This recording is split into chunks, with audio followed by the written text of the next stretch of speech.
This is the Money Hour with your host, Tina Mitchell, on Alternative Talk, AM 1150. Now, back to the show with local mortgage and finance expert, Tina Mitchell. Well, welcome back to the Money Hour with your host and mortgage expert, Tina Mitchell, right here on 1150 AM KKNW, the Saturday, April 4th show. I bring into studio each week the best of the best experts in our local market on everything regarding money, and I'm here to help you in today's economy. If you're hearing my show at a different time or day, you're listening to a rebroadcast, but you can always call the show at 1-855-400-1150 or online at themoneyhour.com. Again, that's 1-855-400-1150 or online at themoneyhour.com. And the rest of the show is for one guest. Unlike usually I'm interviewing and talking with three guests, but Andy is special. He spends a lot of time visiting me here in the studio to help my listeners, all of you, when it comes to Social Security, Medicare, and Medicaid. And whether you're reaching that retirement age or the age that you're starting to think about this, it doesn't matter, because we all have parents, we have grandparents, and we have loved ones that are getting to this next stage in life. And it's really important, just like everything else regarding your money, it's all about preparation, planning, and education, and really having the experts that can help you through that process. So I'm just so excited. Andy, thank you for coming back in the studio. Thank you, Tina. It's great to be here. And if I had us live on video, you could actually see birthday cakes, balloons. Happy birthday. Andy, birthday. Me. Happy birthday to you. Happy birthday to you. Happy birthday, dear Andy. Happy birthday to me. Woo-hoo. Thank you. Yeah. So, Andy, celebrating your birthday, that is awesome. And spending time in studio is awesome. So I want to give my listeners a little background of who you are. Andy Landis is our Social Security guru. He is an author of Social Security, The Inside Story, called the Social Security Bible, available on Amazon.com. So I encourage all of you to go on to Amazon.com. And again, you know somebody that can benefit from reading Andy's book and getting that inside story. Andy travels the United States making sense of Social Security. Sometimes it's a little hard to do that. He has worked with pre-retirees and retirees for over 35 years. Oh my gosh, I'm getting old. I didn't tell him how old you were. A little bit older than I am, Andy. Yeah. No, I've been at this for 38 years. It's crazy. 38 years? I need to update the bio I've got. Have I known you for that long? Notice it says over 35. Oh, okay. It'll be good for a long time. All righty. So first at Social Security, then at Boeing, AARP, Weyerhaeuser, and now as a speaker, author, and consultant. He is a regular blogger for the Wall Street Journal Market Watch website, and he gets rave reviews from the public and financial professionals because he makes Social Security clear and fun. And we're going to talk about that. I don't want to get off the bio here, but boy, that's really hard to make Social Security clear and fun. Those are two difficult things. He lives in Seattle with Kay, keyboards, camper, computers, cars, and sometimes kids. We're happy to have you, Andy, again here as an expert on Social Security and with a little twist with highways and byways. So let's go ahead and get right into it. And what do you mean by Social Security highways? Well, as a car guy, this makes sense to me that Social Security's main highway would be the basic benefits for a worker and their spouse. Okay. Although sometimes I run into people that go, what, my spouse can get Social Security too? So those are the basic highways, the main roads. They're on most people's maps, and people expect those payments. Uh-huh. So that's kind of like, okay, everybody rides this freeway, right? Exactly. Worker and spouse benefits. So talking about the highways, what about the byways? Well, there's a whole bunch of side roads to Social Security that are less well known. And one that's really important is divorced spouse benefits. So if you have an ex and you were married at least 10 years, you can file for Social Security on their work record, and that can be a profit for you. There's benefits for children. So when you get on Social Security, they'll ask, do you have any children in high school age or younger? Or if they're older than that, are they totally disabled? And those kids can get Social Security on your work record. Disability benefits, there's two kinds of benefits for people mid-career. Heaven forbid this should happen, but if you become disabled while you're a worker, you get Social Security. Or worst of all, if you pass away while you're a worker and leave dependents, Social Security will pay them. Okay. So it's kind of like life insurance, disability insurance, and retirement benefits all rolled into one. It's pretty awesome. Got it. So how important is it, Andy, to know the side roads? It's really important because all the time when I'm out doing seminars, I run into people that had no clue that they could go on one of these side roads and maybe get more money. Maybe it's a useful detour to go on one of these side roads instead of your own. So you're give me looking an example. Okay. For example, I ran into somebody that didn't know their own spouse could get Social Security payments. They were counting on Social Security for the worker. I guess it was a he who had most of the income in the family, and was clueless that there's additional money. It changed his retirement plan. And now I'm running into more and more boomers who are reaching retirement age, but they still have kids. Maybe because they had them late in life, maybe they're adopted, maybe they married into the family, they're stepkids, whatever. If you have kids that are high school age or younger, they're going to get Social Security when you sign up. And that completely changes the retirement picture. If you can bring an extra $1,000 or $1,500 a month in while the kids are still, underage. So there's different roads to explore. And a new word that I've recently made up is dually. When I worked at Social Security, we talked about people who were dually eligible, like I'm eligible as a worker and a spouse, or a worker and an ex-spouse, or a worker and a widower, for example. Well, that makes you a dually, which means you have at least 2 different pathways to take on your Social Security. And depending on which one you take first and which one you take second, you can get a lot more money out of the system. So it's really important to know and to explore these side roads. Because the system's not going to come back and tell you that you've taken the wrong road. They can't always do that. They can tell you, hey, you could do this or you could do that, but they can't tell you which one is best. Got it. So are there other byways that my listeners should know about, Andy? Yeah, then there's the real side roads. I call them off-road excursions. Okay, I like this road trip that we're going on. It works for me. You drive an interesting car. You're into it too. Yeah, you make Social Security fun. Well, I've got the most boring topic in the world, let's face it. So you got to have a little fun with it. So the first one I call the U-turn. Here we go with an extended metaphor. Okay. So the U-turn, what's a U-turn do? It takes you back to your starting point. It goes back where you were. Well, you can do that with your Social Security. You can sign up for Social Security and then later decide that wasn't the best pathway for me. And what you do then is you do a U-turn, or like an undo button on your computer. You withdraw the claim. You got to repay the money you got, and then it's just like you never filed. Oh, wow. Which is awesome. For example, I had a gentleman in Los Angeles that contacted me, and he reached 66, and he signed up for his Social Security. And 2 months later, he finds out, I could have gotten ex-spouse benefits. And that would have been a better byway for me to be on. Get ex-spouse benefits for a few years, and then steer back onto the main highway of my own benefits for more money. Okay, wow. So what he had to do was withdraw his own claim, because that was in the way. Okay. Withdraw that, pay back the money, make a U-turn back to the beginning, sign up as an ex-spouse.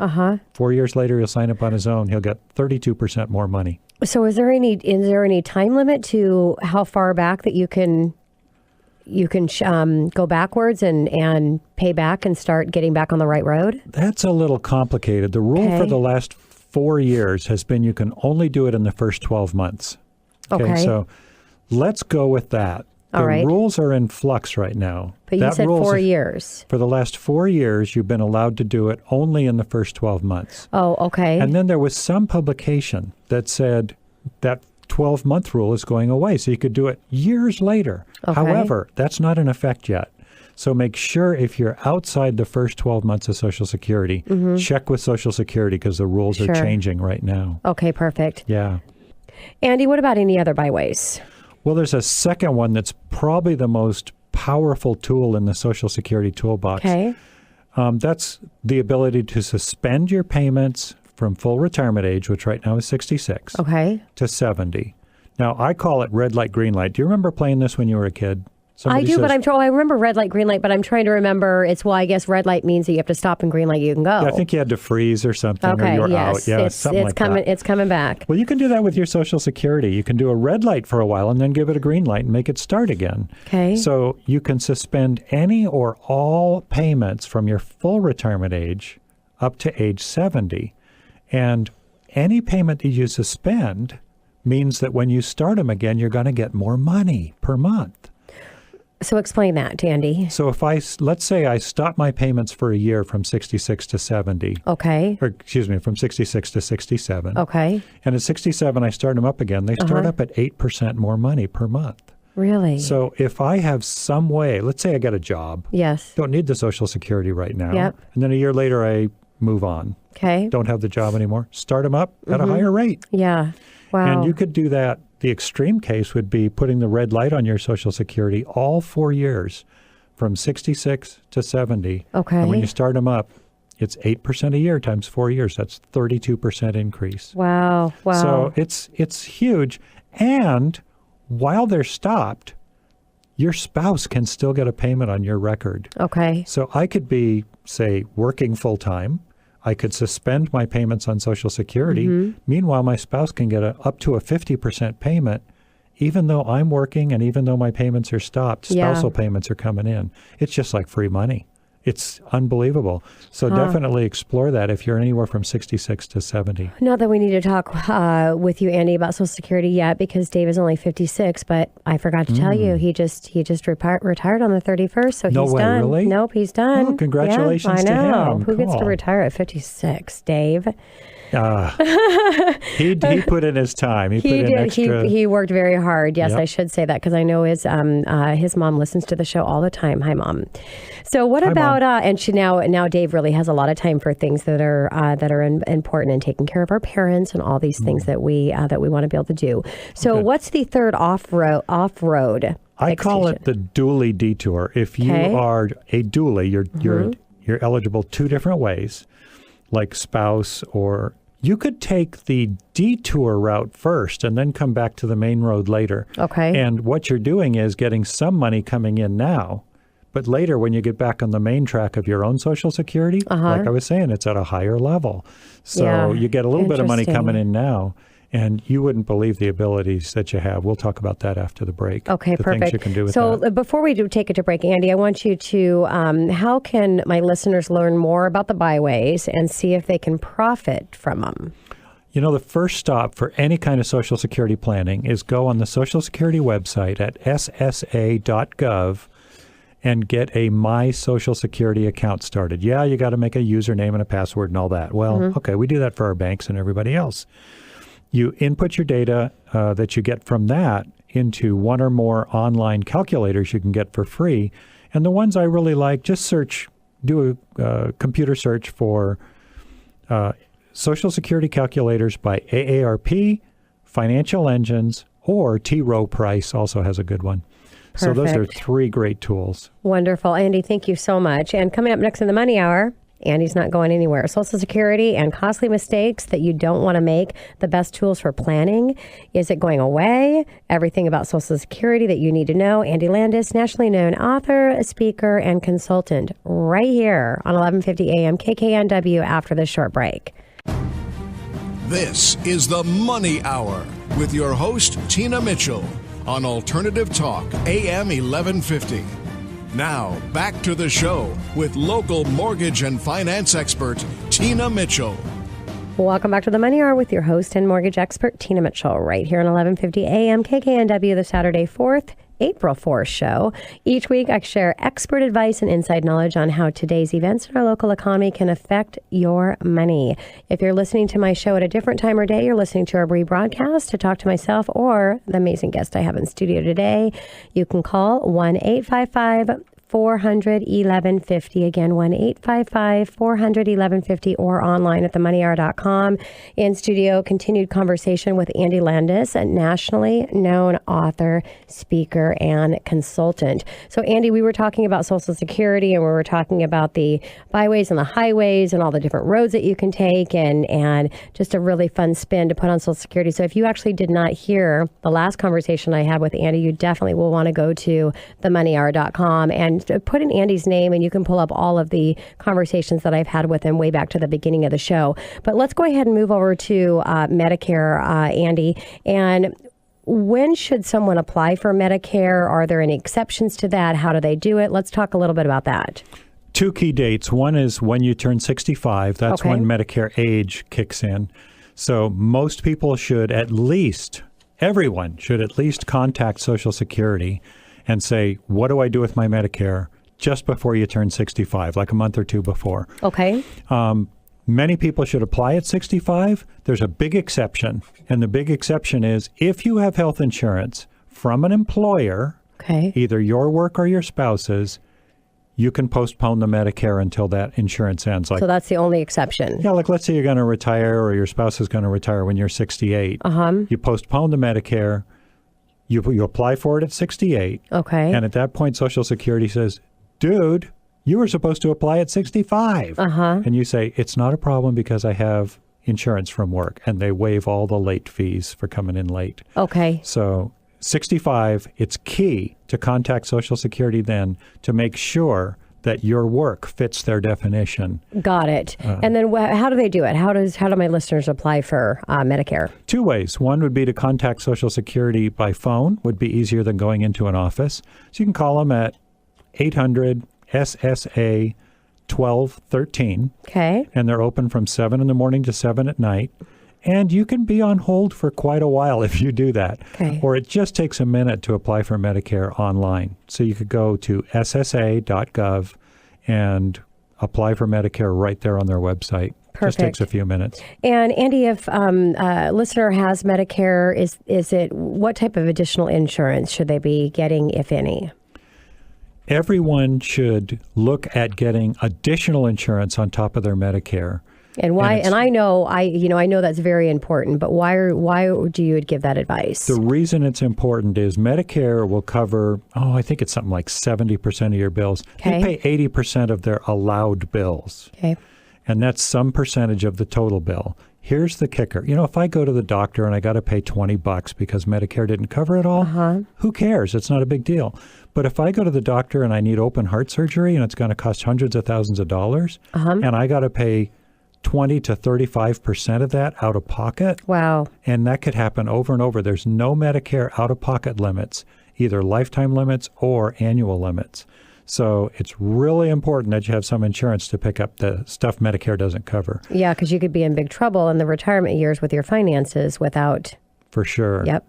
So we were doing the pathways thing before. There's 3 pathways to get Medicare supplement insurance. Okay. One is maybe your company or union offers something. Like if you're in the military, you might have TRICARE for life. Or if you worked for Boeing, there might be health insurance going on into, post 65. Okay. So first, check with your employer or union. Okay. Second, and the most popular way, is to get a Medigap policy. And if you get a Medigap, it's designed just to fill gaps in Medicare. Very just cool. like the name. Just like the name. Yep. And you probably want to look at a Part D prescription drug coverage plan also. So now you got 3 different insurance companies. Wow. The third pathway, it's kind of new and evolving. It's called Medicare Advantage. They've been around for a long time, but they've changed in the last 5 years or so. So what you're doing is buying an insurance plan that replaces all your Medicare coverage, and all your claims go to this private insurance plan. Okay. For example, Group Health, Primera, Regents, all these companies offer Advantage plans, and then all your dealings are with that one company. All your claims go there, any kind of appeals you have go there, and some of them are free. So you pay for your Medicare, which is only like $104.90 per month per person for most people. So I'm paying about $100 a month for my Medicare, and I can get free additional insurance to fill the gaps in Medicare by going to an Advantage plan. So I'll tell you what, right now I'm paying $551 a month for my health insurance because I'm self-employed. Yes. So I'm on an individual plan. And when I go on Medicare in exactly 1 year from today, congratulations. Thank you. My total insurance bill might be anywhere from $100 to $300. I'll be saving hundreds of dollars a month when I go on Medicare. It's awesome. Okay, that's great. And what about the stability of Medicare? It's much better than people think. Okay. There's always a drop-dead date on Medicare where Medicare Part A, which covers hospital bills, will run out of money. Part B will not run out of money because by law, the government has to pay 3/4 of the cost of that, and the retirees pay the other quarter. So that's there forever. But Part A has a trust fund that slowly gets drained. Right now, I believe the drop dead date for Medicare is 2024. Wow. And I don't want people right to around worry the about corner. that because I've been in this business for 38 years. And there's always been that. Probably the longest period of solvency Well, that's I've good ever to know. seen. That's good to know. Yeah, it's in pretty good shape. Good. So what about getting more information on Medicare or supplemental insurance? 2 resources. One, go to Medicare.gov. They have an awesome website. It has a problem that's similar to what the problem is on the Social Security website. Too much information. Exactly. So a great place to go if you're in Washington State is look up Washington State SHIBA. Just do a computer search. SHIBA, SHIBA, Statewide Health Insurance Benefits Advisors.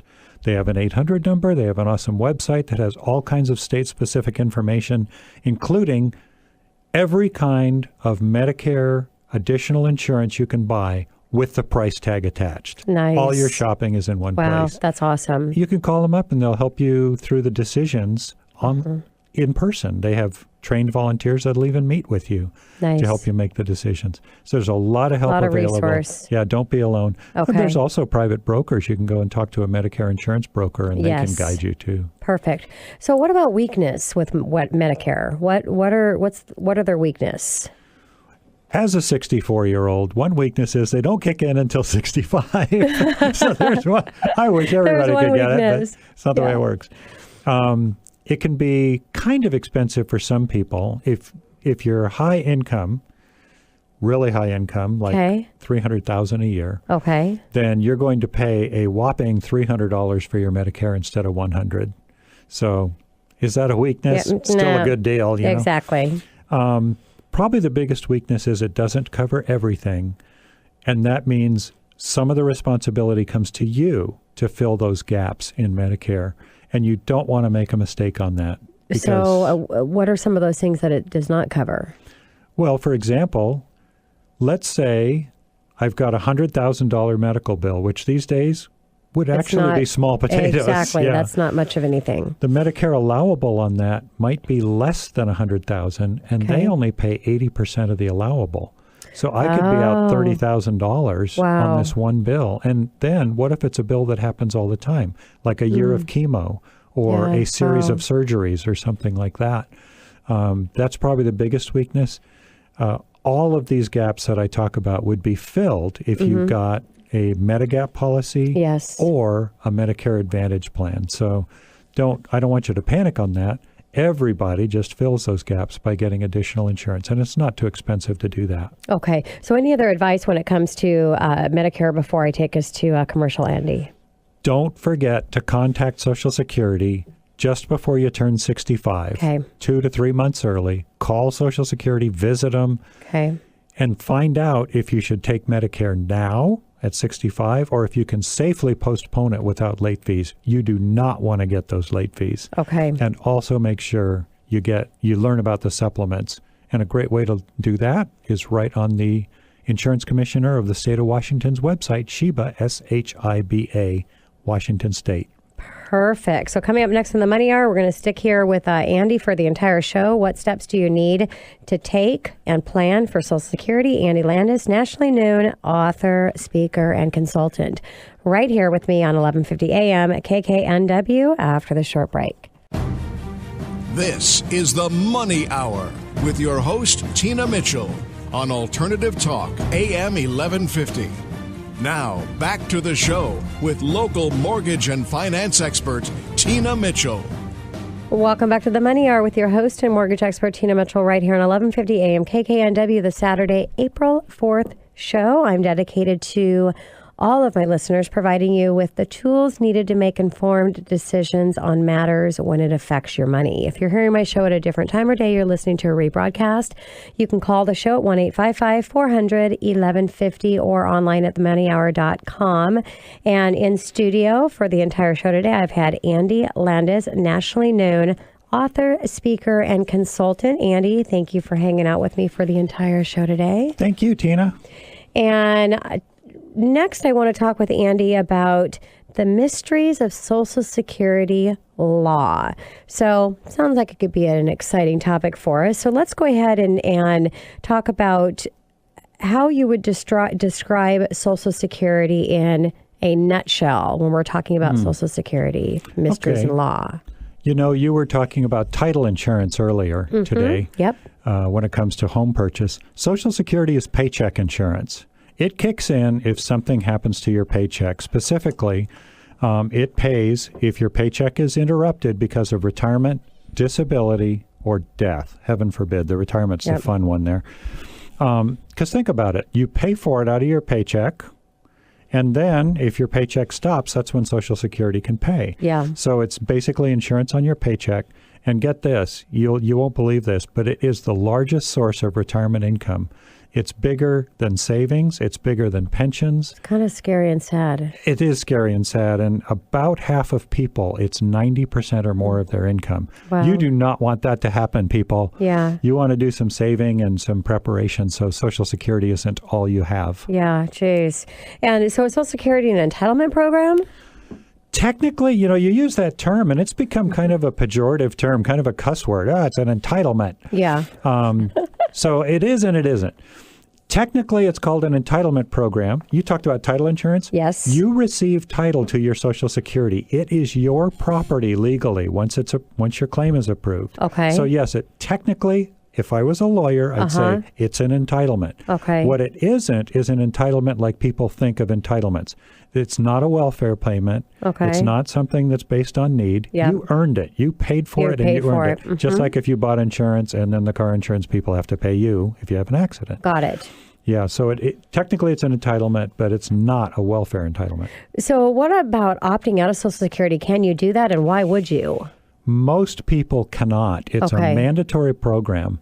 There are a couple of people that can get out of it. Well, first of all, if you work for a public entity, for example, state of California, all the workers that work for the state of California are not in the Social Security program. They're in an alternative that's similar that's run by California. So some public employees are outside the system, especially fire and police. Every once in a while I run into a clergy person that has opted out. They have an option to opt out of Social Security. I don't know why, but yeah.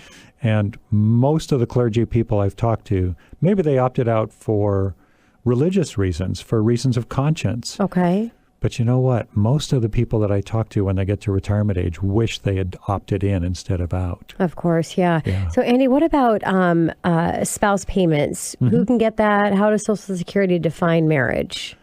That's in flux right now because every state is defining marriage differently. With same-sex marriage coming in and so on. Well, Social Security just follows the state law. So the marital relationship that you have has to be legally recognized by one of the U.S. states, and then Social Security will recognize it. Only one of them? Well, yeah. For example, there's something like, I believe there's 7 states that recognize common law marriage where there was no ceremonial marriage, but you've told everybody you're married. Exactly. And you've done that for, I believe it's 7 years. Then that is a legal marriage at Social Security, even if you don't live in that state anymore. I didn't realize that. Wow. It's so interesting. And on same sex, it's a little complicated right now because it's in flux. Okay. The way Social Security is dealing with it is if your marriage was legally performed in a state that recognizes that marriage. Okay, like Washington State. Like Washington. And you reside in such a state, Social Security will recognize it. You have to reside in that state. For example, I get married to a same-sex partner in Washington, but move to Texas, they don't recognize same-sex, at least last I heard. Every state's different now. So that's the way Social Security is dealing with it. But if you move to another state that does recognize it, then you're okay. So if you were married in Washington State and you move to another state that does recognize same-sex marriage, then you're still eligible. Correct. And right now, for the last year or two since the Supreme Court decision, there's new rules coming out of Social Security all the time. For example, what if my same-sex partner dies? Can I get widow's payments on that record? And why wouldn't you What if I live in a state that doesn't recognize that at the time of death? Or what if my legal residence was in a state that recognizes, but the death was in another, Got it. You can imagine the lawyers are just having a blast with this. I bet. What about third-party payment on Social Security? Can you talk a little bit about that, Andy? Yeah, Social Security your Social Security can be paid to a third party in two situations. Okay. First of all, if you are legally incompetent, and that means it was court ordered. For example, if I have a mental disability and a court says you can't handle money, it has to be paid to your spouse or your parent or something. That's a situation. Okay. And included in that would be minors. Minors, by definition, are legally incompetent. So unless you're gets complicated. Unless you're an emancipated minor, your payments will go to your parent. Yes. Or another person. Okay. Now, there's another one that's court ordered, but the other one is administrative. This used to be hard when I worked at Social Security, to go to somebody and say, we think that you are having troubles handling money. Your daughter has come to us and said you're not paying your bills, or that you paid the bills to the wrong people. Things are going wrong. Yeah. And then we would like to talk to you about having your payments go to your daughter instead of you or some other person. Makes sense. So And what it do you does do in make that? What do you do in that process? I mean, how do you to get that taken care of? That process is you contact the family physician, first of all, and the doctor makes the decision, yay or nay, you can handle money. You notify the person who gets the payments. Okay. And somebody would have already come forward, for example, the daughter, the son, the spouse, and said, they're not handling money very well.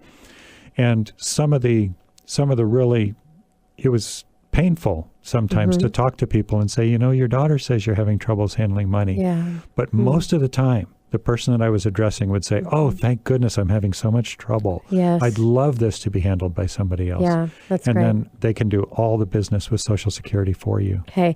Let's talk about situations where Social Security could be garnished. Okay. It can be garnished in some cases. It's free of garnishment in most cases. But, boy, if it's federal, if you owe the federal government money, they can come after the Social Security. Yeah. And specifically, if it's direct deposited, they can slurp it right out of that account the last 2 months' worth, I believe it is. Okay. So if you owe federal taxes, if you owe crime victims restitution, if you owe debts to other federal agencies, including federally insured student loans, really, they can come after your Social Security. Wow. And the other one is if you have court-ordered child support or alimony and you get behind on that, they'll come after your Social Security. Got it. Tina, I think I said it backwards. They leave you the last 2 months of Social Security. Okay. But any older payments in that account, they will grab. Got it. Okay. All right. So I know there's some special rules around marriage and divorce. Can you share that with my listeners? Yes, because this is so important if you're considering either a marriage or divorce. Okay. There's some caution lights that come up. So first of all, there's a lot of things you got to do when you're considering your finances when you're talking about marriage or divorce. This is just one more thing to add to that checklist. You're right. Social Security is probably down on the list, but not maybe at top of mind. First of all, you can get former spouse payments if you were married at least 10 years. That means your final divorce is not until after your 10th anniversary. Okay. So if you're planning a divorce at 9 years and 9 months or something like that, postpone on the paperwork until the 10th anniversary goes by, because later you might really want those payments as an ex-spouse. Okay. That goes both during the life and after the death of your ex. So keep that door open.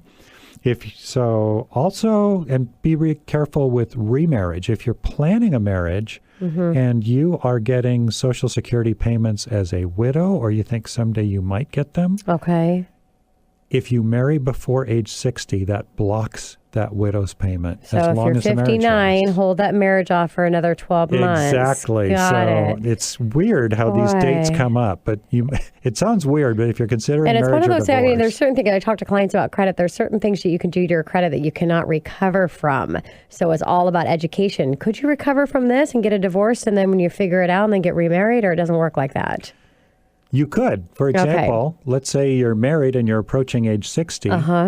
And you know that as long as that marriage lasts, you cannot get a widow's payment from your former spouse who passed away, and you want to get that payment, then you might consider getting divorced for 2 weeks or whatever, and then remarrying after age 60. Yeah, there's definitely been some strategic divorces that I've heard about. So, Andy, we've talked about Social Security receiving it, being eligible in more than one way. Can you talk about that? yes, if you're eligible as a worker and as, say, a spouse or as a widow, then you might choose your pathway carefully. You might get more money from Social Security by taking one kind of payment first and then later detouring back to your, say, your own payment. Okay, got it. So good to look at. A minute here before we're going to wrap up the show, Andy, and I think a good place to wrap up my time with you on Social Security is, what is Social Security worth to the average worker? Can you break down some numbers for my listeners?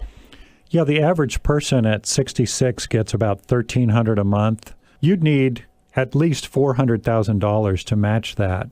And if you throw a spouse in there, you'd need $650,000 to equal what you're going to get for the average person from Social Security. Jeez. That's pretty good. So you really need to think about it as an asset that you're going to take care of carefully. Yeah, great point. Well, Andy, thank you so much again for spending the entire show with me. I just love having you in studio and just really the expert for the show in anything regarding Social Security, Medicare, Medicaid. I highly encourage to get onto Amazon and purchase Andy's books. Andy, tell them where to go, what to buy. Go to Amazon, look for Landis Social Security. The name of the book is Social Security, The Inside Story.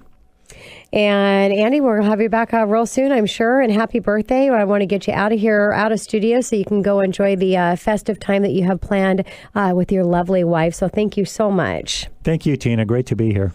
This is your host and mortgage expert, Tina Mitchell, signing off for the day. Enjoy the rest of your weekend. Thanks again for spending time this hour with me for the Money Hour. And I will be here same time, same place, right here at 11:50 a.m. KKNW.